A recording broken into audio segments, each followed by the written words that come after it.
옥중 출산에 대해 생각해 본 적 있나요?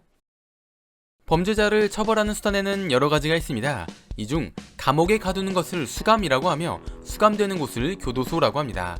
징역형을 선고받으면 누구라도 교도소에 가야 합니다.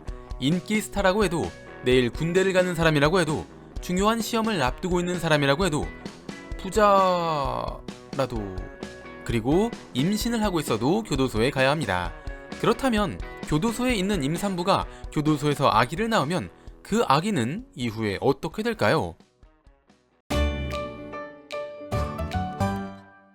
어떤 문제가 생겨 정상적으로 형 집행을 할 수 없을 때 그 문제를 해결하기 위해 처벌을 잠깐 중단하는 것을 형 집행 정지라고 합니다. 형 집행 정지에 관한 사항은 형사소송법 제471조를 보면 되는데 임신 6개월 이상일 때 정지할 수 있다고 나와 있습니다. 교도소는 출산을 하기에 적합한 환경이 아니기 때문에 비록 범죄자긴 하지만 태어날 아기를 위해 사회에 있는 병원에서 안전하게 출산할 수 있도록 도와주는 것입니다. 또 산모가 신체를 회복할 수 있도록 출산 후 60일까지도 집행을 정지할 수 있습니다. 이때 정지된 기간은 당연하게도 선고받은 기간에 포함되지 않습니다. 집행정지 기간 때 산모인 수감자는 집행정지 기간이 끝나 다시 교도소로 돌아와야 할 때 아기를 어떻게 할 것인가에 대한 선택을 해야 합니다. 다른 사람에게 맡겨놓고 본인만 돌아올 수도 있고, 그럴 수 없는 상황이라면 아기와 함께 교도소로 돌아올 수도 있습니다.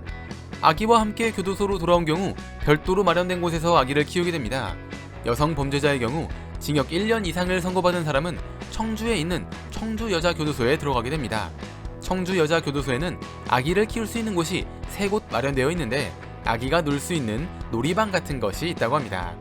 아기를 키울 때 기저귀나 분유가 많이 필요할 수밖에 없습니다. 기본적으로는 수감자 앞으로 넣어주는 돈인 영치금으로 마련해야 하지만 나라에서 일부를 지원해주기도 한다고 합니다. 하지만 산모와 아기가 출소할 때까지 함께 할 수 있는 것은 아닙니다. 아기가 18개월 이상이 되면 기억력과 사고력이 발달하기 시작해 교도소 생활이 아기에게 안 좋은 영향을 줄 수 있다고 판단해 사회로 돌려보낸다고 합니다. 이때 아기는 다른 가족이나 지인에게 맡기거나 그럴 수 없는 상황이라면 보육원에 맡겨지게 됩니다. 이렇게 산모인 수감자를 도와주는 이유는 산모는 범죄자이지만 아기는 범죄자가 아니기도 하고 아기 역시 우리 사회의 구성원이기 때문입니다. 이런 법은 우리나라뿐만 아니라 미국이나 영국에도 존재한다고 합니다. 뇌를 채워줄 은덩어리 지식들, 오늘의 은잡지 영상은 여기까지입니다. 시청해주셔서 감사합니다.